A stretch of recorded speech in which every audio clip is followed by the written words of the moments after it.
Nome completo. Magno José Soares Filho. Data de nascimento, doutor. 11/4/67. Estado civil. Casado. Profissão. Advogado. Endereço. Avenida Olinto Fonseca, 240. Tomar parentesco com o acusado. Não. Amizade íntima com ele, frequentar a casa, ele Não. frequentar a casa do senhor, sair, tomar cerveja, etc. Não, só no passado que a gente foi amigo. Inimizade. Tão difícil de responder essa pergunta, né, em razão assim, de vários atritos que nós tivemos, mas eu posso garantir para o senhor que eu estou aqui sob compromisso, se for necessário, para dizer só a verdade. Certo. Ou se o senhor preferir me ouvir como informante também, mas vou dizer só a verdade. Bom, o senhor está compromissado, então, a dizer a verdade, sob pena de Tá bom. crime de falso testemunho, doutor Maia, com pena de 1 a 3 anos de prisão.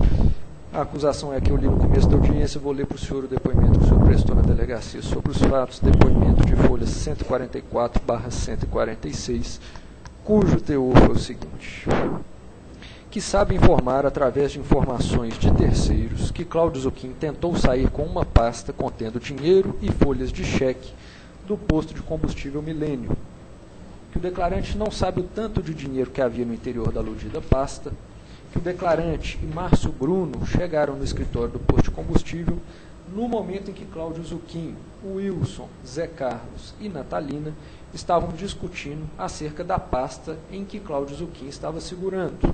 Tudo certinho? Certinho. Que Cláudio Zucchini entregou a pasta para o Dr. Márcio, que Cláudio Zucchini tinha que entregar a pasta, pois o pessoal não iria deixar ele sair de lá com ela, que o declarante tem conhecimento através de informações de terceiros, que Cláudio Zucchini, ao sair com a aludida pasta, agrediu fisicamente a senhora Natalina. Tudo certinho? Essa agressão foi um empurrão. É um empurrão, não sei de que intensidade, ou um chega para lá só, mas não foi bem agressão, não. Foi um empurrão. Relato de quem sobre essa agressão? Foi dela mesma. Ela falou para mim que ele chegou a empurrá-la para o canto da senhora Natalina mesmo. Continuando aqui o depoimento, que Cláudio Zucchini, para devolver a pasta, teve que pagar a quantia de R$4.000 e fez mais algumas exigências para sair do posto. Que depois que Cláudio Zucchini pegou R$4.000, foi embora. Que o declarante, no momento em que Cláudio Zucchini devolveu a pasta, não deu falta de moeda corrente e cheques. Que posteriormente percebeu que estava faltando no posto algumas folhas de cheque de terceiros e talões de cheque em branco. Tudo certo? Sim. Que Cláudio Zucchini, ao subtrair a pasta, já tinha conhecimento que sua procuração estava revogada. Que posteriormente Cláudio Zucchini telefonou para o declarante e exigiu a quantia de R$17.000 para entregar as folhas de cheque que estavam em seu poder. Caso contrário, ele iria soltá-las na praça. Certinho? Doutor, essa questão dos R$17.000, ele ligou, mas ele disse que se tratava da remuneração dele nos 2 postos, pelo tempo que ele havia trabalhado, e então ele me pediu se eu poderia fazer esse pagamento para ele, que ele estava precisando muito do dinheiro. Eu procurei o dono do posto, o senhor Flávio. O senhor Flávio me disse que, quando da outorga da procuração, que o Cláudio já havia avisado que não trabalhava por menos de R$10.000 em cada posto, e então o Cláudio pediu esses R$17.000 para completar o pagamento dele, de salário dele. E aí eu conversei com os 2 financeiros de cada posto, as 2 meninas confirmaram que o Cláudio não havia recebido nenhum valor a título de remuneração, então eu falei com o dono que era conveniente efetuar o pagamento para ele. Nós efetuamos o pagamento para ele através de 2 cheques, ele dividiu para a gente os R$17.000. Só para esclarecer. Tá. Ele fez a exigência desse valor, caso contrário ele ia soltar os cheques na praça? Ele fez a exigência desse valor, caso contrário ele ia soltar os cheques na praça. Só que aí não constou que era uma exigência em razão da remuneração dele. Então, quando ele fez essa exigência, ele frisou bem que era a remuneração dele. Depois eu constatei que realmente era a remuneração dele, porque ele não havia recebido nada lá. Só para entender melhor, então. Tá bom, doutor. Qual que é a relação do senhor com a Arcos Combustíveis e Serviços? Excelência, eu trabalhei para eles, para o seu Dagmar, que era o dono das empresas, de novembro de 2005, eu comecei a trabalhar para eles como advogado da empresa e do grupo. Nessa época, o senhor Cláudio já tinha processos trabalhistas contra a empresa, e foi a partir dessa época que os meus desentendimentos com ele e ele comigo iniciaram. Então, eu trabalhei lá até 2011. Em 2011, eu fui, assim, despedido, mandado embora. Pelo senhor Dagmar. Pelo senhor Dagmar, E, depois disso, eu nunca mais tive nenhum tipo de contato, nem de relacionamento com nenhum deles. No dia 9, exatamente, no dia 9 de março, antes desses fatos, o senhor Cláudio me pediu, junto com o advogado dele, doutor Felipe, para que eu fosse ao posto para explicar sobre uma documentação que estava lá. Quando eu entrei no posto, aí eles me chamaram para dentro de uma sala, e eu levei até muito susto, porque estavam todos os filhos reunidos, a família, e nesse momento o seu Cláudio queria que eu falasse algumas coisas que eu achei que não devia falar. Eu percebi que ele estava com um desentendimento já muito sério com o dono do posto, que é um dos filhos, o senhor Flávio. Eles já haviam se desentendido já há alguns dias. Então, quando a mãe percebeu que aquilo ali ia se transformar numa desavença muito maior, aí a mãe pediu para que o senhor Cláudio se retirasse do posto e me pediu, como advogado, se eu pudesse revogar as procurações que eles haviam outorgado. Eu falei que preferia não mexer com isso, não queria trabalhar nem para eles e nem contra o senhor Cláudio, indiquei o doutor Márcio Bruno para fazer esse trabalho. Só que depois, no outro dia, o Cláudio já começou a me ligar, falando que era eu que estava por trás de tudo. Então, eu falei, já que você está achando que sou eu mesmo, então eu vou ajudar. Então, eu estou respondendo a pergunta. E eu iniciei um trabalho para eles a partir disso, assim, acertar algumas coisas da empresa. Depois eles me contrataram para ser único e exclusivamente advogado em eventual processo de inventário, algumas coisas. O relacionamento que eu tenho com eles é esse. Então, o senhor não é sócio? Não sou sócio. Não era até então prestador de serviço? Não, eu fiquei praticamente uns 3 anos e meio, 4 anos, sem ter contato nenhum com nenhum deles. O meu contato foi porque o senhor Cláudio me levou lá dentro. Porque eu parei meu carro até do outro lado, porque eu tinha feito uma promessa de que nunca mais queria trabalhar com eles, e muito menos com o Cláudio. Mas ele me pediu tanto, doutor Felipe, em atenção a ele, aí eu fui lá para explicar o documento. E a partir de então é que o senhor passou a prestar serviços ali como advogado e tentando solucionar a questão toda, é isso? Aí eu indiquei o doutor Márcio Bruno para fazer a revogação das procurações. Foi ele que fez tudo sozinho no escritório dele. Aí só que o Cláudio ficou me ligando, falando que eu que estava por trás de tudo, que eu queria persegui-lo, prejudicá-lo. Aí eu peguei e fui lá no posto para poder ver se ajudava, porque a situação estava muito séria. O doutor Márcio me ligou e falou, você podia me acompanhar, que está um desentendimento muito sério entre todos. Eles estavam um clima muito pesado. Eu cheguei lá para tentar acalmar, nem entrei, fiquei até do lado de fora, até fiquei conversando com a esposa do Cláudio, com o filho dele, acalmando eles também. E foi aí, depois, uma semana depois, eles me perguntaram se eu não podia trabalhar como advogado no processo de inventário. Aí eu falei, não, isso eu posso, não tem problema nenhum. Só para a gente entender então, doutor Marco, nessa reunião, quando o senhor chegou lá, estava o pessoal todo reunido, etc. e tal. Ele exigiu já ali o pagamento dos R$17 reais? Não. Nesse dia, doutor Fernando, nesse dia foi o dia assim, foi o dia que houve um desentendimento efetivo entre eles, e daí no dia 9. Aí nesse dia ele já sabia que ele não tinha mais como continuar lá, por causa do desentendimento. Eu não estou dizendo que é ele que estava errado, ou eles eu não vi. Eu sei que tinha um desentendimento muito grave. E aí já havia rompido qualquer possibilidade dele continuar trabalhando lá, no dia 9. Aí ele só fez essas ligações depois que ele tomou conhecimento que a procuração dele tinha sido revogada. Aí foi quando ele ligou para mim. Eu não sei se ele ligou para outros, mas para mim ele ligou e ele me pediu os 17 mil. Mas ele sempre frisou, me ajuda porque é meu salário, eu preciso. Eles me mandaram embora, foi de uma vez, eu não estava esperando. Eu achei justo. E como ele não havia recebido, eu achei justo efetuar o pagamento para ele. Então, essa reunião aqui, né, o relato que o senhor prestou lá na delegacia, de que aí o senhor chegou lá, e aí o pessoal já estava reunido e tal, discutindo acerca de uma pasta. Isso foi num outro dia. Doutor, isso foi no outro dia. Foi quando nós fomos levar o instrumento de revogação da procuração. Aí foi nesse momento que houve essa confusão. Antes, um pouco da gente chegar, houve essa confusão da pasta. Então, eu não presenciei, eu só recebi informações de terceiros. E aí isso foram poucos dias depois dessa outra reunião aqui que o senhor está relatando. 2 dias depois. 2 dias depois. É. E nessa reunião aqui, onde eu estava havendo a discussão a respeito da pasta, etc., o que ficou deliberado nessa reunião? Nessa reunião, foi a informação que eu tive do Dr. Márcio, porque eu não entrei lá na hora. O senhor não participou? Não, na hora, um pouco depois sim, mas na hora que eu entrei, o Dr. Márcio já havia acordado com o Cláudio, que o Cláudio ia receber R$4.000, que é o que tinha ali naquela pasta, naquele momento. Isso nós vimos que tinha 4.000 e pouquinho, eu não lembro bem certinho. Aí passou o dinheiro para ele assinou o recibo de que estava levando esses R$4.000, e depois saiu tudo tranquilo. Aí o clima já estava assim tranquilo, aí ele foi embora para a casa dele. Nesse dia terminou assim. Mas aí houve alguma outra deliberação? Ele recebeu os R$4.000 lá, e se havia restante, que restante, quando seria pago? De que forma? Não, isso ele disse que ainda havia acertos para serem feitos. Aí no outro dia ele me ligou, me pediu para me pagar uns ar-condicionados que eram dele. Aí eu perguntei para todo mundo, eram dele os ar-condicionados? Eram. Aí nós efetuamos o pagamento, que eram dele mesmo, e depois ele me ligou novamente, falando, agora eu preciso de fazer o acerto do meu salário. Eu falei, olha, a situação aqui está difícil, eu conversei com as meninas, não tem dinheiro, você pode dividir para a gente? Aí ele falou, eu não queria não, mas eu posso dividir. Aí nós marcamos um encontro, foi eu, ele e o senhor Evans, que é uma das testemunhas aqui, aí nós passamos 2 cheques para ele.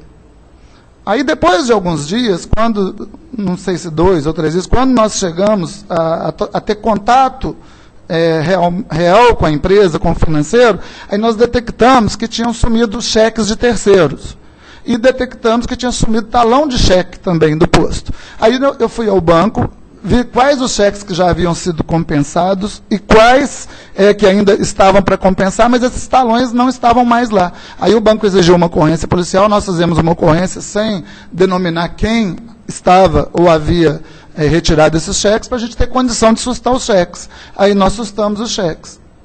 Foi isso que aconteceu. Mas então, naquela reunião ali, onde houve a discussão sobre a pasta, etc. e tal, ele recebeu 4.000 e poucos reais, foram pagos lá, assinou o recibo, etc. Não houve, então, combinação. Está faltando mais tanto e vai ser pago em tanto não, tempo. Não ficou deliberado entre os presentes naquele momento. Não ficou deliberado naquele momento. Só ficou no ar ele falando, eu ainda tenho acerto para fazer com vocês. Isso ele falou. Ficou isso no ar? Isso ficou. Ele falou claramente lá que ainda tinha acerto. Foi onde eu perguntei para o dono do posto, ele falou, não, ele disse que não trabalharia por menos de R$10.000 em cada posto. Isso o Flávio afirmou? Isso o Flávio falou para mim. No momento posterior? No momento posterior à discussão. Bom, então vamos retomar aqui o depoimento. Nós paramos aqui. Posteriormente, percebeu que estava faltando no posto algumas folhas de cheque de terceiros e talões de cheque em branco, que Cláudio Zucchini, ao subtrair a pasta, já tinha conhecimento que sua procuração estava revogada. Posteriormente, Cláudio Zucchini telefonou para o declarante, exigiu a quantia de R$17.000 para entregar as folhas de cheque que estavam em seu poder. Caso contrário, ele iria soltá-las na praça. Que Cláudio Zucchini disse ao declarante que, se não lhe desse a quantia de R$17.000, ele iria assinar as folhas de cheque com data retroativa e iria acabar com o nome das empresas. Que o declarante disse que pagaria até mais para Cláudio Zucchini, para que Cláudio Zucchini não emitisse os cheques. Que Cláudio Zucchini poderia acabar com os postos emitindo esses cheques. Que o declarante pagou R$17.000 para Cláudio Zucchini. Tudo certinho? Tudo certo.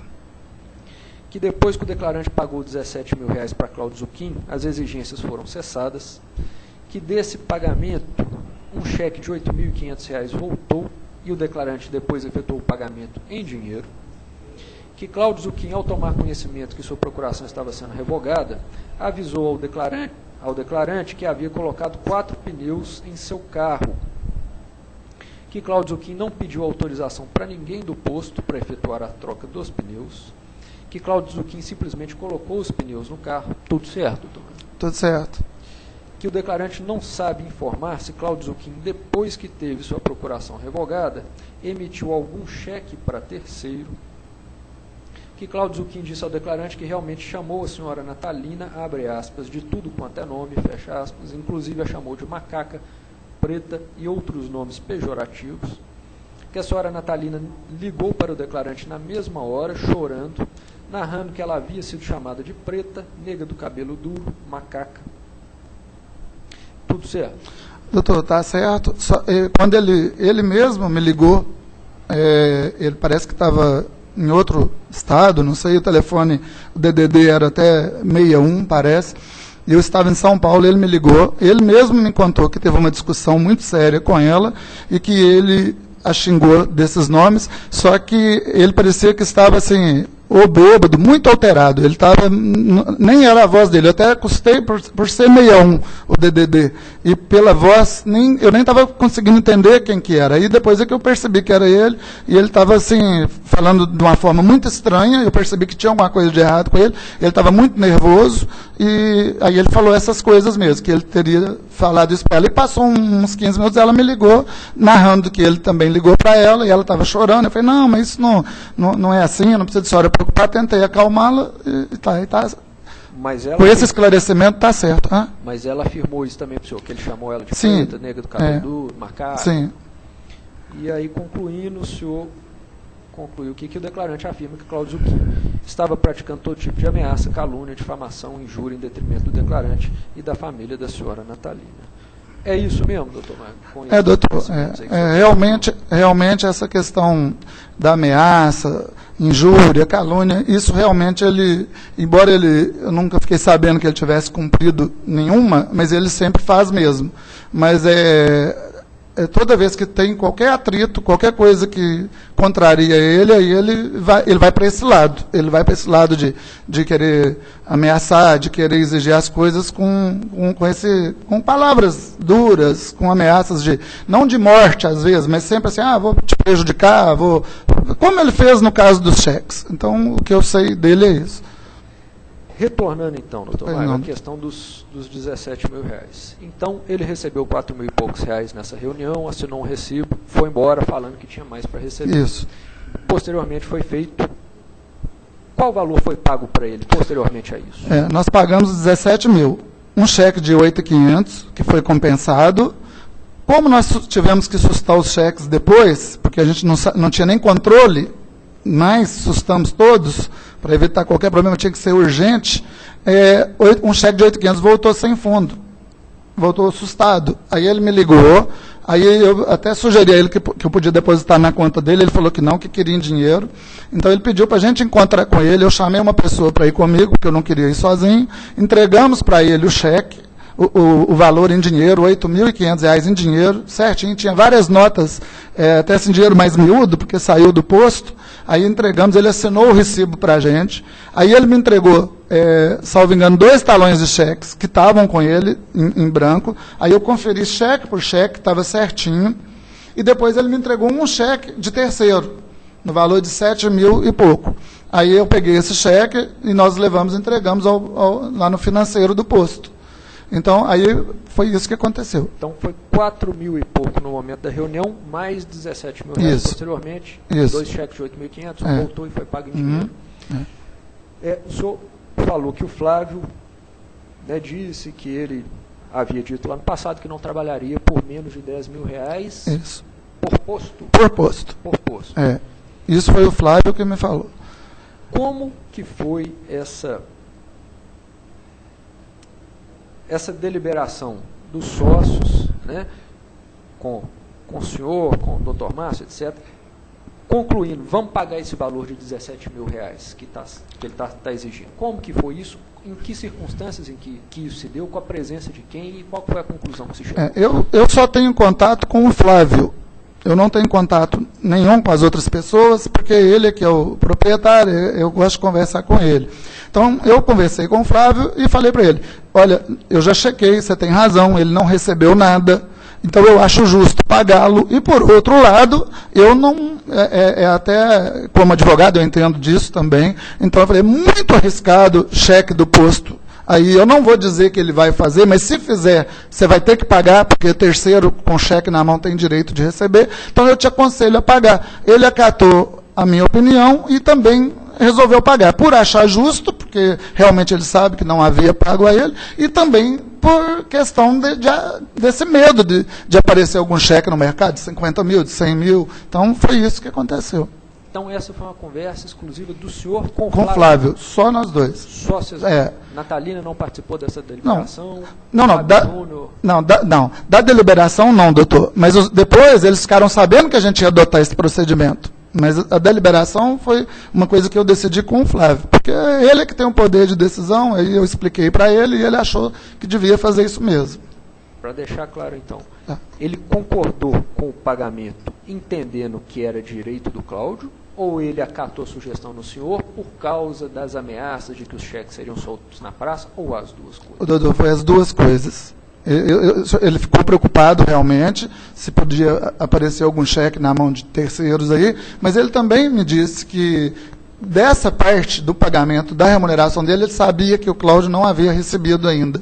Então eu ainda falei com ele, mas é um preço muito alto. Aí ele falou, não, eu também acho. Mas ele, no momento que ele contratou, que eles não chegaram a discutir isso de forma aprofundada. O senhor Cláudio falou que não trabalhava por menos de 10 mil, e daí o senhor Cláudio foi trabalhar lá. Eu presumi que, por exemplo, um eventual lead na Justiça do Trabalho, ou qualquer coisa, como que ia provar que não era os 10 mil? Isso aí a gente achou justo pagar. Então, nessa conversa aí, exclusivamente o senhor e o Flávio. Isso. Posteriormente, isso foi comunicado para a Natalina, sim, para o Fábio Júnior, sim, para o Dr. Márcio? Sim, aí nós falamos isso, olha, nós vamos pagar para ele, porque ele pediu, então existe esse medo mesmo dele passar os cheques para frente, a gente não pode correr esse risco, e consultei com as duas meninas do financeiro, ele não tinha recebido nada, e ele me disse que estava precisando, e eu sei que ser mandado embora de um lugar assim de surpresa,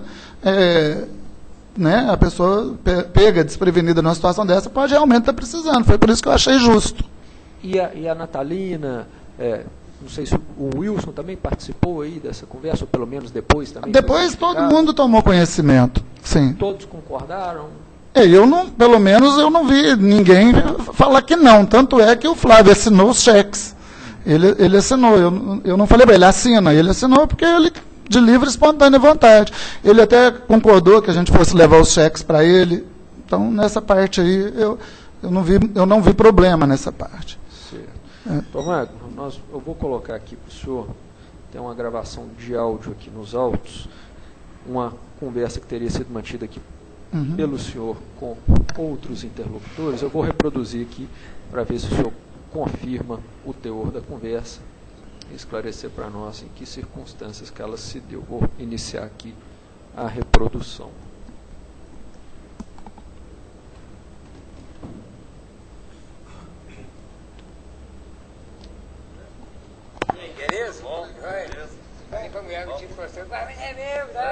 Doutor, eu não sei o que o senhor acha, eu tenho conhecimento dessa conversa já, porque esse áudio foi distribuído na cidade, então chegou até para mim. Então eu tive a oportunidade de ouvir tudo, se for o mesmo, que eu acho que é o mesmo, eu tive a oportunidade de ouvir e eu sei o que está ali.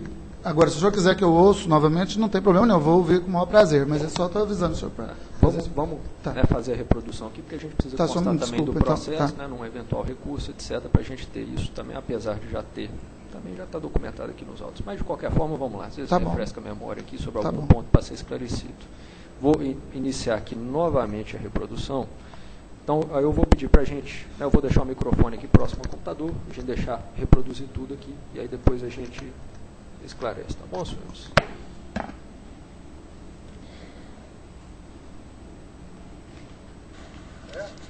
E aí, beleza? Bom, beleza.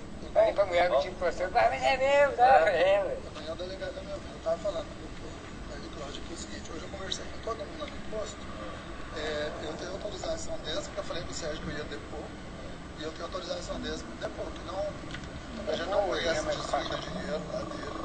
Você lembra que eu falei lá naquele dia que ele não desviou nada?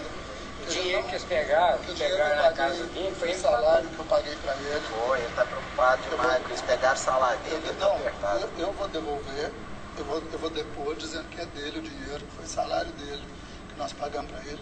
Vou dizer que eu levei o dinheiro para ele lá, que eram os 2 meses que ele trabalhou e não recebeu. Vou dizer que ele estava com os talões de cheque, que ele me entregou os talões de cheque direitinho, que eu conferi todos, um por um, e foi verdade. Vou dizer que ele me devolveu um cheque de cliente, que foi verdade também, que ele me devolveu, que eu estava com ele, então não tem mais nada comigo, entendeu? Vou dizer que a gente não tem conhecimento de desvio de dinheiro dele lá, e não tem mesmo. O que a gente tem conhecimento foi de coisa que ele gastou lá no posto. Pintou isso, aquilo. E todos eles falaram que nenhum deles falou nada que o Cláudio fez nada de desonesto, não. O Lu falou que, a hora que pode chamar ele de novo, que o Lu pode ver meu depoimento, que eu não falei isso. Agora, o que é salário lá, que aconteceu, essa parte eu não vi. Essa parte eu sei que estava com o Cláudio lá. Foi a parte da sacola de dinheiro. Só que é salário que o Cláudio pegou a sacola, podia ter dinheiro dentro, cheque, mas não sabe se tinha, nem quanto não tinha, e que ele devolveu. Tem essa informação. E que ele devolveu. Ninguém lá falou que ele pegou o dinheiro e ficou com o dinheiro, não. Eles não falaram, não. E amanhã eu vou dizer que não temos conhecimento nenhum que o Cláudio tenha pegado desse dinheiro. Entendeu? Nem parte dele. Nós não demos falta de dinheiro lá. Não deu. Muita coisa, também não tem, Fábio. Você está falando negócio. Você está falando negócio dos pneus. Pneu? Não, os pneus também eu vou confirmar lá que o carro dele estava trabalhando pro posto. E que quando ele comprou os pneus ele tinha procuração. E eles andaram uns 520 mil quilômetros no carro dele. Eu vou falar isso também lá. E o Lu mandou falar isso mesmo. O Lu falou que eu vou falar isso. Foi por isso que ele trocou o pneu, não quis dar cana. Não, eu sei, mas o Lu pediu para falar isso, que trocou os pneus porque pegou o carro dele. Foi isso. O Lu não quer que fale nada que seja mentira. Entendeu? A única coisa que ele estava com os talões de cheque, 2, ele me devolveu. Inclusive foi até um e-mail que você mandou que tinha os números do cheque, bateu direitinho, ele me devolveu certinho os negócios. Então isso aí amanhã eu ia depois, o delegado disse que não está trabalhando hoje. Mas aí amanhã eu vou depor e vou falar. Estou levando até o recibo, foi coisa de salário dele. Tá. Vou juntar lá. Cláudio tem, mas ótimo. Eu vou juntar lá, eu mesmo vou juntar do posto, falar que foi isso que aconteceu. Porque eu estou falando com o Sérgio, a única coisa que eu estou deslumbrando para essa prisão é o senhor está chorando. Que ele estava dando para eles, isso é verdade. Falei para o Sérgio que ele estava telefonando para eles. Sabe o que ele fez? Ele me pediu para mandar o dinheiro na casa dele, porque ele estava precisando. Eu mandei do jeitinho que ele pediu, em dinheiro. Ele falou, não cheque, não. À noite ele ligou pro Zé Carlos, para Natalina, para eles lá, e tá assim, esse Magno é um monte de bosta, esse morre de medo de mim, vocês têm que aprender igual eu. Eu sei ganhar dinheiro. Contei pro Sérgio que ele falou. Ele deu dinheiro porque ele morre de medo de mim. Não foi por isso. Ele deu dinheiro pra ele porque era direito dele. Não foi de medo dele, nem de dó, nada. Era direito dele aqueles 8.500. Entendeu? Quando eu passei os 17 mil para ele, o Lu falou, não, ele não tirou salário aqui mesmo não, pode pagar ele. E o Lu falou que vai confirmar isso lá. Agora, se precisava dele ligar lá e falar isso, você sabe, eu sou caro, tem que saber. É o jeito dele, que você sabe, o pai dele também conhece. O jeito dele que você sabe, ele tem que ter sabedoria para resolver. Precisava dele ligar lá à noite e ficar zombando desse, tá vendo? Eu tenho que me pagar mesmo. Entendeu? Falando que... Então, assim, esse monte de telefonema que ele andou dando, um monte de coisa, ele xingou esse também xingaram ele. Eu acho que isso que originou a prisão. Você chegou a ler o... Ainda não, estou indo lá ver se eu pego. Eu estou curioso para saber o motivo da prisão, porque questão de desvio de dinheiro, de estelionato, dessas coisas, não tem não, viu? Da nossa parte então, lá... Então você vai depor amanhã, Mário? Eu só não vou hoje porque não está lá. Se for, eu ia lá agora. Não, ok. É porque eu gostaria depois de confirmar esse depoimento seu. Não, mas eu te garanto, te dou minha palavra. Não, mas porque é verdade, não é porque eu quero ajudar, não. Eu sei. É porque é verdade. É porque o que o Elmer me falou foi com base nisso. Então, se for por causa disso, eu acho que vai espelhar a realidade. E o que eu falei com ele, eu falei, Elmer, qual tem os defeitos? Mas ladrão ele não. Ele não rouba, não. Ele pode incomodar as pessoas, pode às vezes dar uma ligação. Ele fala ele é muito verdade, nervoso. fora Agora, de hora, fora ladrão ele não. Eu te falei, quando você viu, eu estava até gravando ele, porque isso também tem grava. Eu e o Cláudio, nós temos uma apoio. O Cláudio, nós temos um apoio. Tudo que ele fala para mim, eu gravo, e tudo que eu falo para ele, ele me grava também. Nós temos esse acordo, eu e ele. Então, assim, ele me ameaçou um monte de vezes. Mas eu não vou falar isso lá, não. Não quero prejudicar ele. Eu falei, pai dele, assim, não vou falar isso, morre comigo. Eu sei que o Cláudio não faz nada também, não. Entendeu? Eu sei que ele... tem interesse. Não, eu falo assim, a gente conversou aquele dia. Tá contando o pai dele, lembra aquele dia? Quem é que me levou lá no posto? Não foi ele que me chamou lá? Eu não queria ir, não foi? Tá contando o pai dele. Então, assim, eu não tenho intenção nenhuma de prejudicar o Cláudio. Não tenho medo dele, não tenho pena dele, não tenho intenção de prejudicar ele.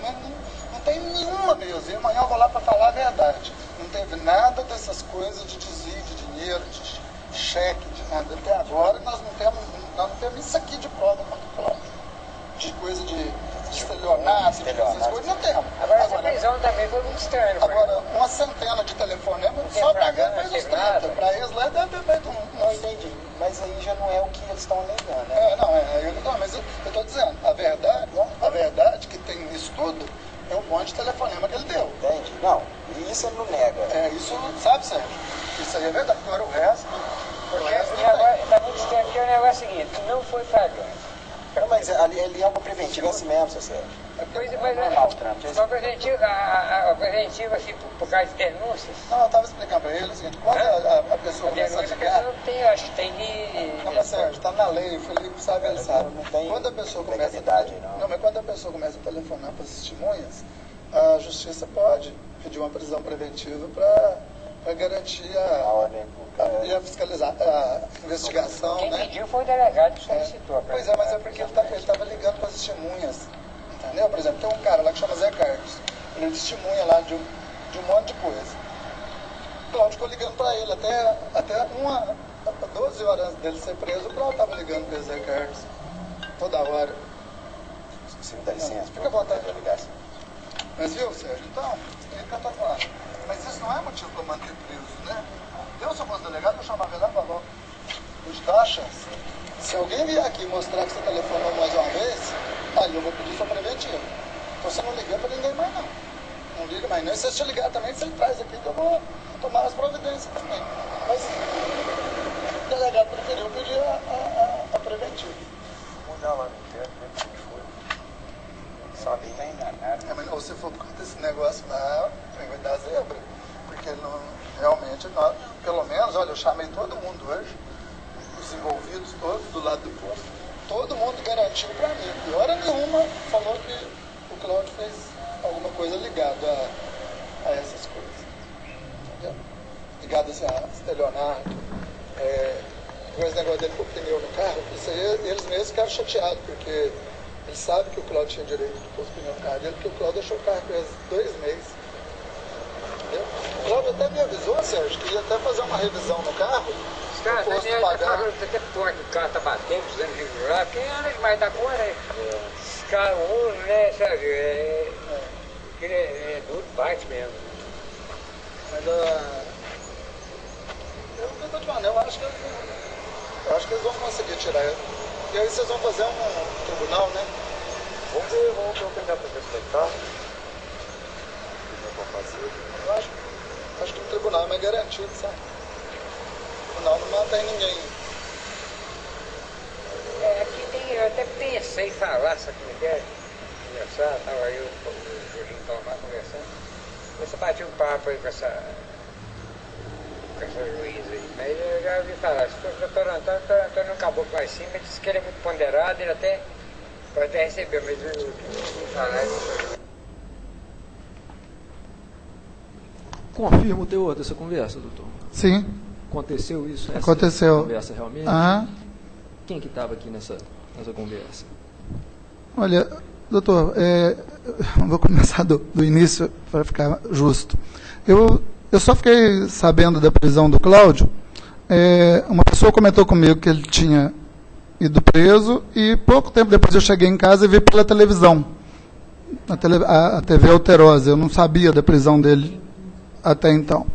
E a esposa dele parou o carro perto de mim e veio com uma pergunta e uma acusação que eu achei estranha. Você colocou o Cláudio na cadeia, por que você fez isso? Aí eu falei, não, quem sou eu para fazer uma coisa dessa? Eu estou sabendo agora que ele foi preso. Aí ela falou, não, então tá bom, saiu com o carro, não falou mais nada, ela estava muito chateada. Aí depois, eu não sei se no mesmo dia ou um dia depois, eu vim ao fórum para resolver assuntos meus e encontrei, e eles me chamaram para conversar. O pai do Cláudio, o tio, o doutor Felipe, e algumas pessoas. E ele estava muito exaltado. Ele, um amigo dele, o tio, eles estavam muito exaltados, que eu acho natural, porque o filho está preso naquele momento. Então, assim, ele estava muito exaltado e muito áspero. Então, eu quis um pouco acalmá-lo. O pai do acusado. O pai do acusado, é. Aí eu tive vontade de acalmá-lo, aí ele começou a me perguntar sobre aquela questão de desvio de dinheiro, como eu vi na televisão, porque na televisão falaram que ele havia desviado R$75 mil, salvo engano. Aí ele me perguntou isso, aí eu falei, não, isso não houve esse desvio, porque até então, doutor, até no dia que ele saiu com a sacola lá, até naquela noite, a gente não sabia quanto que tinha na sacola. Não sabia, ninguém sabia. Quando a menina do financeiro chegou no outro dia, é que ela foi buscar para ver o que estava faltando. Desculpa. Não. Então a gente não sabia realmente se tinha na pasta cheque, se tinha cheque de terceiro, quanto de dinheiro tinha. Nós só descobrimos que tinha os R$4.200 ou R$4.300, não sei que foi o recibo que ele assinou, quando ele abriu a pasta. Aí, a hora que foi ver, tinha isso na pasta nesse momento. Nesse momento não tinha mais nada na pasta. Porque o doutor Márcio ele olhou lá dentro, e aí ele falou, não, eu tenho isso aqui. Então, naquele momento a gente não sabia de nada. No outro dia também a gente continuou sem saber de nada. Depois, passou uns dias, eu não lembro quantos, a menina do financeiro detectou que estavam faltando 3 cheques de clientes. Um no valor de 10 mil e pouco, um outro no valor de 7 mil e pouco, que foi esse que ele me entregou, e um outro no valor de 6 mil e alguma coisa. Esse de 10 e de 6 mil eram do mesmo titular. Aí, como a gente não sabia onde estavam esses cheques, e era cheque, o posto precisava desse dinheiro, nós fizemos uma ocorrência, sem mencionar nome de quem poderia estar com esses cheques, apenas que os cheques sumiram. Porque a senhora de Belo Horizonte, emitente dos cheques, ela poderia, com essa ocorrência, assustar os cheques. Foi o que ela fez. Então, nós fizemos essa ocorrência. Então, depois é que nós fomos descobrindo algumas coisas. E, com o passar das investigações, aí surgiram outras coisas. Então, no momento dessa conversa, foi assim, um dia após a prisão dele, foi no momento que nem o pessoal lá do posto, acho que sabia o que estava acontecendo. Por exemplo, eu só tomei conhecimento que tinha 2 talões de cheque com ele, e esse cheque que ele me devolveu através dele, que ele me falou. Ele falou, olha, tem 2 talões de cheque comigo e tem um cheque de terceiro que eu vou te devolver. E ele me devolveu direitinho o que ele falou que estava com ele. Então, essa conversa foi no dia imediatamente posterior à prisão. Isso, Então, esclarecendo, doutor Magno, né, no depoimento gravado aqui que nós acabamos de ouvir, o senhor fala que ninguém do posto relatou nada a respeito de desvio de valor, né, que a compra dos pneus, do Uno, o pessoal lá estava ciente, estava de acordo e entendia que era justo. Né? O que o senhor me diz a esse respeito? O pessoal efetivamente do posto tinha, né, o relato, o entendimento deles era esse ou não? Era de couve, de excelência, eu vou explicar. Essa compra de pneus, o senhor Cláudio, depois que saiu do posto, quando ele pediu para pagar os ar-condicionados e tudo, ele falou, eu quero te falar uma coisa. Esse carro, você sabe que esse carro trabalhou muito aí no posto, fazendo viagens para levar o pessoal. E eu falei, não, sei, eu vi o pessoal andando no seu carro. Então, eu coloquei pneus nesse carro. Isso ele falou logo depois que ele saiu. E, a hora que ele me deu assim, e falou também que tinha que fazer uma revisão no carro, porque o carro tinha sido danificado por quem estava usando. Então, aí eu cheguei no próprio Flávio e falei com ele, olha, o Cláudio me disse isso, e eu, na minha opinião, eu acho justo que ele possa ter colocado esses pneus, porque realmente o carro dele estava trabalhando. E o Flávio é uma pessoa que eu considero uma pessoa boa. E ele, naquele momento também, ele concordou comigo que seria justo ele ter colocado os pneus. Agora, se eles sabiam que os pneus, a que momento que esses pneus foram colocados, nem eu sabia se o pneu foi colocado no dia no dia 9, quando houve a primeira briga, ou se foi no dia 10, ou se foi no dia 11 ou 12, a gente não sabia. Quando eu fiquei sabendo, eu achei justo o fato, mas era uma opinião minha isolada, o fato dele ter colocado esses pneus no carro. Mas em conversa com o Flávio, ele manifestou também, posteriormente, esse mesmo entendimento? De que, não, então está certo, é justo e tal, ou não? Doutor, o Flávio, ele desde 10 anos, uns 13 anos, quando ele chegou para cá, que ele sempre me viu com o pai dele o tempo todo. Então, ele foi crescendo, e depois, nesse tempo que eu trabalhei com eles, então o Flávio me escuta muito. Então, se eu der uma opinião errada para ele talvez vai até concordar, mesmo a minha opinião sendo errada. E ele, nesse momento, ele concordou que seria justo. Porque o Flávio, ele é uma pessoa tranquila, ele não é uma pessoa que quer não gosta de confusão, ele é muito sistemático, fica muito assim na dele mesmo. Então ele também, naquele momento, ele achou justo. Se ele mudou de opinião depois, por influência de alguém, aí eu não sei, mas naquele momento ele achou justo essa situação. A compra dos 4 pneus para o Uno. Certo. Em relação às outras coisas, doutor Magno, né, tem documentos aqui de compra de pneus para a caminhonete SW4. Pois é, doutor. Propriedade do acusado. Isso, eu também ouvi por informações de terceiros, de gente lá de dentro do posto, mas isso ocorreu também muito após essa gravação. Eu não sabia que ele tinha comprado outros pneus, e isso eu não acho justo, não acharia naquela época. Porque não tem nada a ver uma coisa com a outra. Mas naquele momento da gravação, eu nem sonhava que ele tinha comprado outros pneus. O do Uno eu sabia, no momento da gravação, e por isso que eu disse que eu achava justo. E sobre essa compra de pneus aqui, para caminhonete, o entendimento, a manifestação do Flávio, dos sócios, da mãe, etc., a respeito desse fato, eles tinham conhecimento, eles anuíram, eles autorizaram, eles entenderam que era pertinente? Não, esses eles não concordaram, nem o Flávio concordou, ele até ficou muito indignado. Certo. Tem também uma nota fiscal aqui, doutor, folha 155, a respeito de uma cadeira presidencial Santorini, no valor de R$350, nota fiscal emitida em 13 de abril de 215, sobre essa cadeira, o senhor sabe? Eu também só ouvi dizer que apareceu o boleto para pagar a cadeira e só, que a cadeira não estava lá. Mas eu não sei dizer se ela está lá, eu não conheço a cadeira para saber se é uma das que está lá. Lá tem cadeiras novas lá, mas eu não sei se é a mesma. Certo. Tem um extrato bancário aqui também, folha 157, constando que no dia 10 de março de 2015 teria havido pagamento de 2 parcelas de IPVA e também do seguro DPVAT do veículo com placa HSS 6240. O senhor sabe que veículo é esse?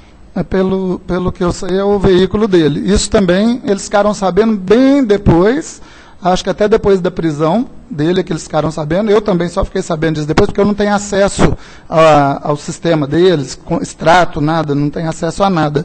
Eu não ponho a mão em nada lá. Então eu só fiquei sabendo depois, por informação deles. E esse veículo, o senhor sabe qual é? Esse veículo eu sei que é o veículo que é dele. É o Uno? Não, esse é um veículo, um carro preto que ele usa, uma Toyota mesmo. Certo.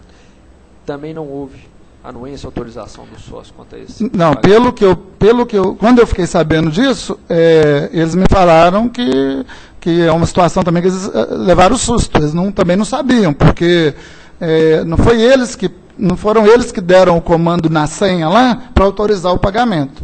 Parece que ele tinha acesso à senha. Certo. E tem um outro extrato bancário aqui do dia 26 de fevereiro de 2015, folha 158, constando pagamento de seguro Uno, seguro Cruz e seguro SW4. O senhor sabe também a que se refere, se isso era de conhecimento deles? Pois é, doutor, desse fato também, eles só tomaram conhecimento após a prisão e bem após essa gravação, e eles comentaram comigo e eu também fiquei indignado de ver uma situação dessa. E eles também ficaram surpresos de ver. Isso aí eu tenho certeza que não teve o apoio, pelo menos do Flávio, eu posso garantir que não. A dona Natalina não mora aqui, aí os demais, eu não sei. Mas do Flávio eu sei que não, porque ele falou, olha aqui, ó, ele mesmo é que me mostrou. Ele falou assim, olha aqui para você ver. Ele até me cobrou, porque eu tinha falado porque alguém enviou esse áudio para o Flávio. Como está ajudando o Cláudio, não quer que aconteça nada com o Cláudio, é porque ele tem rabo preso. Como eu falei, não, Flávio, é porque naquele momento você sabe que a gente não sabia de nada, e realmente era verdade. Então eu falei daquela forma, porque realmente a gente não tinha vislumbrado nada. Certo. O senhor sabe se o veículo Uno era dele que trabalhava lá, é isso? Sim. O senhor sabe se ele tinha um veículo Cruz? Eu sei que ele teve um veículo desse. E uma SW4, o senhor sabe se ele tinha? Parece que houve uma troca dessa SW4 por esse veículo. Sim. Mas aí, quando eu fui ao posto a primeira vez que ele me convidou, ele já estava andando nesse carro há muito tempo. Nessa Cruze, nessa SW4. Sim. Já havia algum tempo que ele estava andando. Com a palavra, o Ministério Público. Gostaria que ele confirmasse o teor do REDS de folhas 11. Vou ler aqui então para o senhor, doutor Magno, no boletim de ocorrência de folhas 9/12, o histórico dele aqui de folhas 11 é o seguinte. Compareceu nessa unidade policial o senhor Magno José Soares Filho, relatando que o senhor Cláudio José Zuquim Carregal há vários anos vem o incomodando, desde a data em que o declarante começou a trabalhar como advogado do senhor Dagmar. Segundo o declarante, no ano passado fez várias ameaças de instaurar processos e denúncias contra o declarante e cumpriu apresentando denúncias falsas na delegacia e também junto à OAB, sendo todas consideradas improcedentes, transitado em julgado. Segundo o declarante, que nos últimos meses, depois de assumir os negócios dos filhos do senhor Dagmar, o senhor Cláudio começou a ligar para o declarante, de uma certa forma o chantageando, pedindo o declarante para falar bem dele para os filhos de Dagmar, que é uma boa pessoa e honesto, e dizendo que caso não o fizesse, iria ter problemas com ele, que tinha uma equipe de gente perigosa, que tem poder sobre esta equipe, e bastaria uma ordem dele para eles o pegarem, mas se o declarante o ajudasse, ficaria tudo certo. Que após esses telefonemas ele teve um desentendimento sério com um dos filhos de Dagmar, que não mais o quer na frente dos negócios, e está atribuindo o fato ao declarante, pois acha que foi o declarante que fez o desentendimento e disse que você vai ver com ele. Registra-se para os devidos fins. Confirma que o histórico correu. Confirmo. No áudio que foi ouvido agora pelo senhor e por todos nós aqui, cuja a degravação encontra-se as folhas, só para confirmar, doutor, 225, 230, só.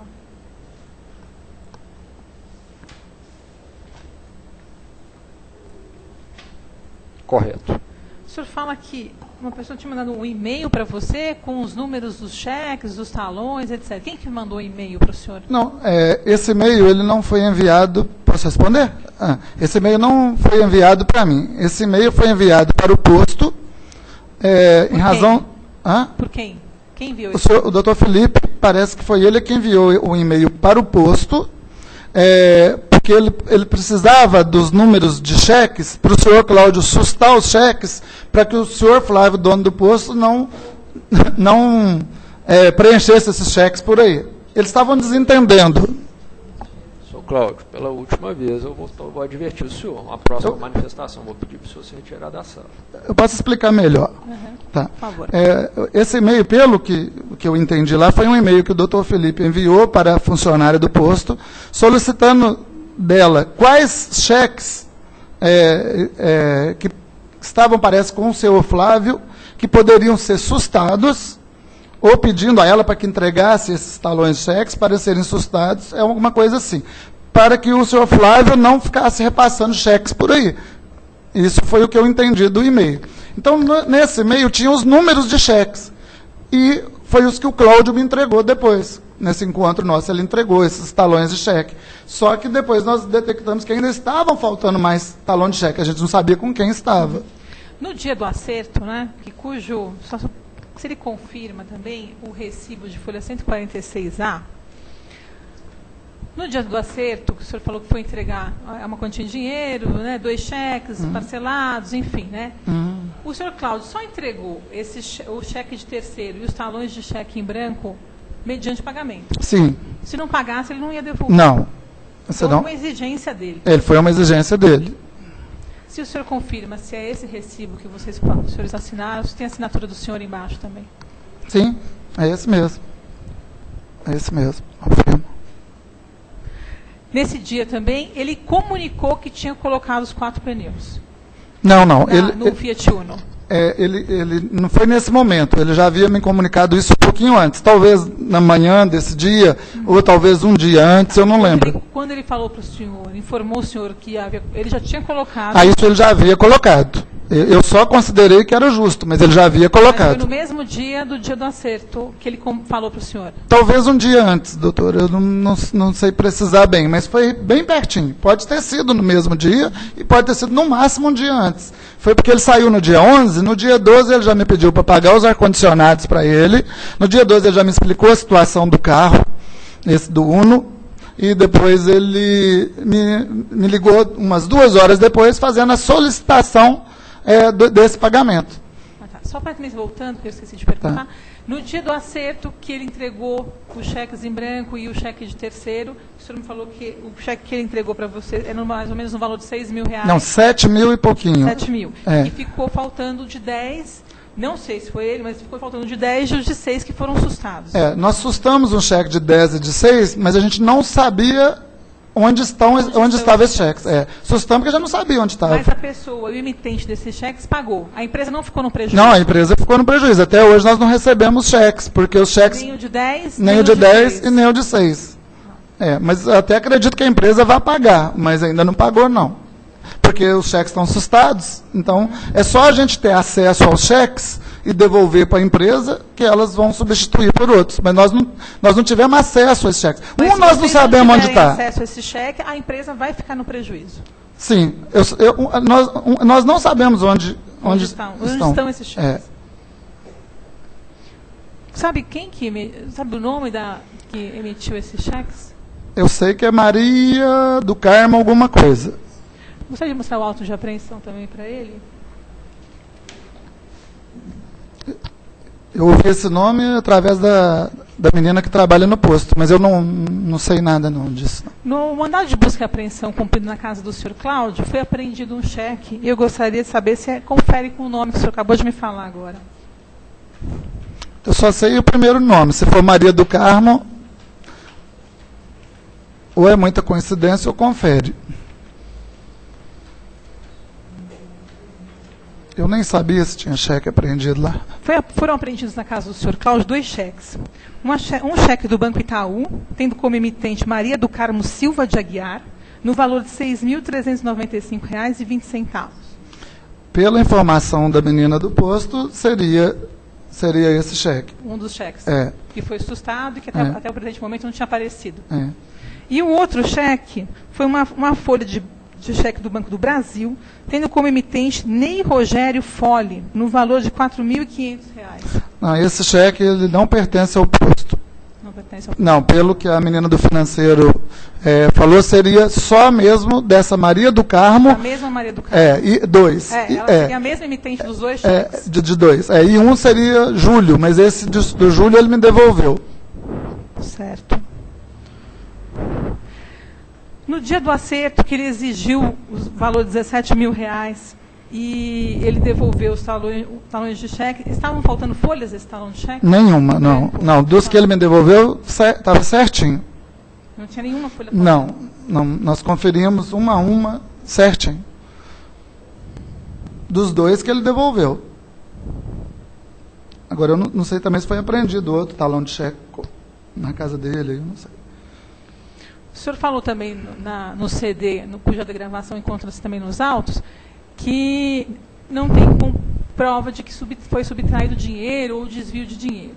Mas com relação aos cheques... Não, naquele momento, realmente a gente não sabia de nada. No momento que eu falei isso, a gente não sabia de nada. A gente não sabia que cheque de Maria do Carmo, se existia cheque. A gente não sabia de nada. Foi muito rápido.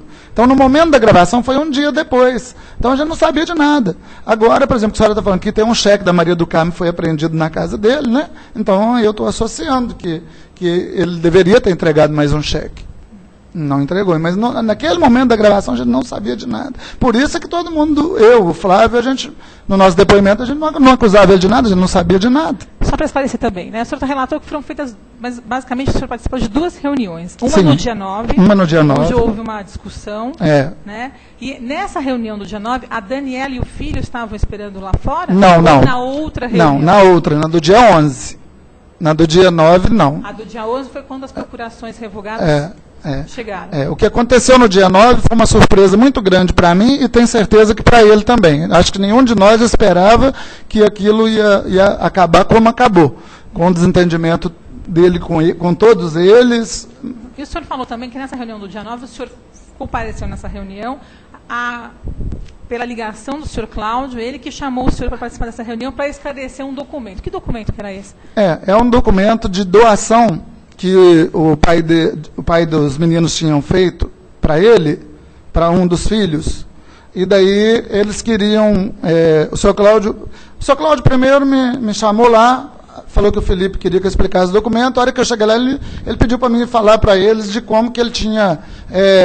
como eu já havia administrado os postos de gasolina antes, como que ele tinha feito um bom trabalho lá.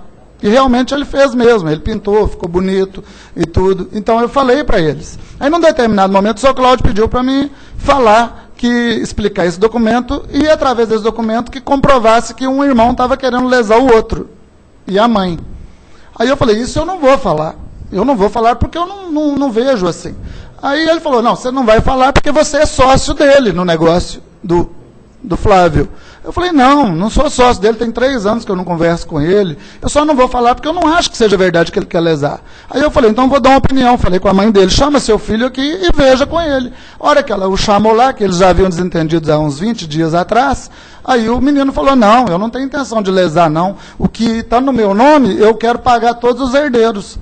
Tudo de acordo com a lei, está só no meu nome, porque meu pai colocou, porque eu morava aqui, vocês moravam lá no norte, então não tinha jeito de pegar assinatura para administrar os negócios, mas eu devolvo tudo, no momento oportuno é tudo nosso. Foi isso que aconteceu. Tem mais perguntas, Excelência? Com a palavra a defesa. Doutor Magno, eu queria saber do senhor, pela amizade que o senhor já teve com o Cláudio, anterior, o Cláudio está sendo acusado de vários crimes, o senhor deve já estar sabendo, trata-se de crimes, só um minuto, crime de ameaça, roubo impróprio, estelionato, crime de extorsão, artigo 343 do CPP, injúria qualificada, coação no curso do processo e delito de resistência nem precisa ser falado. Eu queria saber do senhor, pela amizade que o senhor já teve com o Cláudio, as ameaças o senhor já esclareceu que quando o Cláudio fica alterado, que às vezes batendo boca, inclusive com a senhora Natalina, eles discutiram. Eu queria saber do senhor se o senhor acredita que o Cláudio tem a capacidade de cometer esses crimes que ele está sendo acusado. O Cláudio... Ele vem me caluniando, injuriando, me difamando há 10 anos. Me ameaçou... Isso o senhor já explicou. Pois é, não, eu vou concluir. Eu vou responder a sua pergunta. E ele fez algumas ameaças para mim de complicar a minha vida, não de me matar naquele momento. E ele cumpriu, ele fez uma denúncia na UAB, eu fui absolvido, custei a ser absolvido, porque foi um negócio muito complicado para mim. Ele fez também boletim de ameaça de morte contra mim, tudo porque eu trabalhava lá com o Dagmar. Posteriormente, só agora é que ele estava muito alterado que ele me ameaçou de morte. Mas eu nunca levei a sério as ameaças dele, porque quando ele fica... Isso é uma verdade que eu não posso deixar de falar. Ele parece que ele muda o jeito, daí ele passa por cima de qualquer um. A verdade é essa, ele não respeita ninguém. E aí depois no outro dia ele chega perto de você igual se ele fosse seu compadre. Abraça, tal, não tem mais briga com você não, está tudo em paz. No outro dia, aí ele começa de novo. É inexplicável, mas eu estou respondendo a sua pergunta. O comportamento dele é esse. Não, mas a pergunta é se o senhor acredita que ele tem a capacidade de cometer os outros crimes. Os de ameaça, o senhor já falou que ele já o ameaçou. Eu quero saber dos outros crimes, estelionato, roubo impróprio. Desculpa, doutor. É porque eu estou... olha... Pelo conhecimento que você tem dele e pelo que o senhor apurou dentro da empresa, depois com os sócios da empresa, os donos, o senhor acredita que ele tenha cometido esses crimes de verdade? Ameaça de tirar a vida de alguém? Não, ameaça nós já falamos, doutor. Estelionato, roubo impróprio, mas isso eu não sei. Extorsão. Esse eu não sei. Na ordem de silêncio, essa questão na hora... a testemunha vai testemunhar sobre os fatos. Né? Ela já testemunhou aqui. Essa questão se caracteriza ou não, etc., crime ou etc., isso vai ficar por conta dos debates posteriormente. Eu tenho que concordar aqui com a acusação que o senhor está já passando para a parte de impressão pessoal da testemunha. Está certo, está certo. Que não é o nosso objeto aqui de indagação. Então, continuando, o Cláudio fez as reformas nos postos de gasolina. O senhor acredita que isso teve algum prejuízo para o posto ou só beneficiou o posto trazendo mais clientes, aumentando o faturamento? Seria antiético julgar a administração dele, mas em razão da situação financeira do posto, podia se esperar mais. Mas que, vamos dizer assim, dificultou a vida da empresa, mas não trouxe prejuízo. Prejuízo não, mas dificultou bastante a vida da empresa, porque não precisava de gastar, na minha opinião. Certo.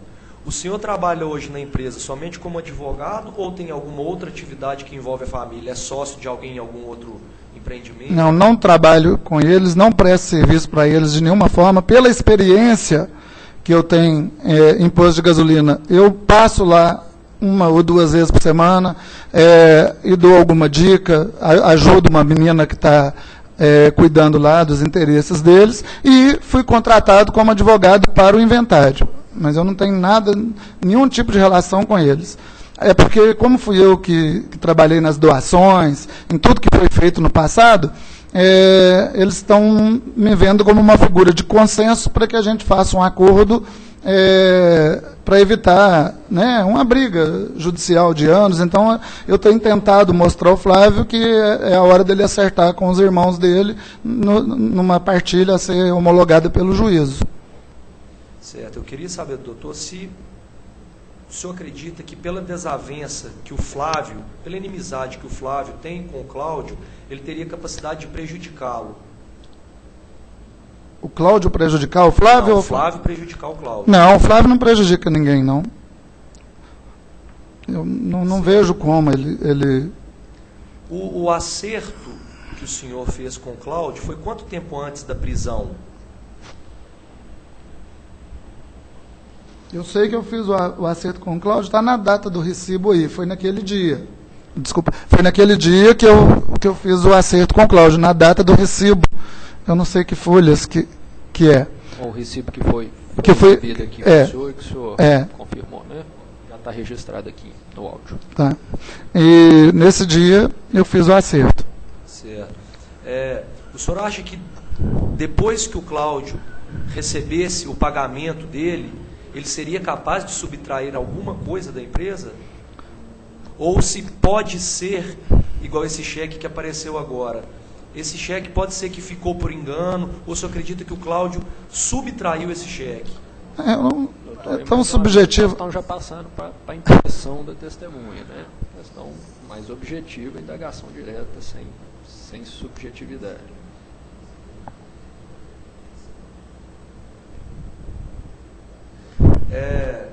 O Cláudio extorquiu o senhor para receber o salário, ou ele conversou com o senhor falando que precisava receber o salário, que trabalhou e não recebeu? Como que foi essa conversa sua com ele? Eu já respondi aqui. Como advogado, e vocês também são, a gente sabe que um cheque na mão de terceiro não tem jeito de alegar nada, nenhuma exceção. Então, precisava de efetuar esse pagamento para ele, para não correr o risco, mas o consenso do Flávio e meu foi de pagar, em razão desse receio, em razão de ser justo, porque ele não havia recebido a remuneração. E ele realmente trabalhou lá nesse tempo. Isso ele trabalhou lá, todo mundo sabe. Sem mais. Encerrado o depoimento.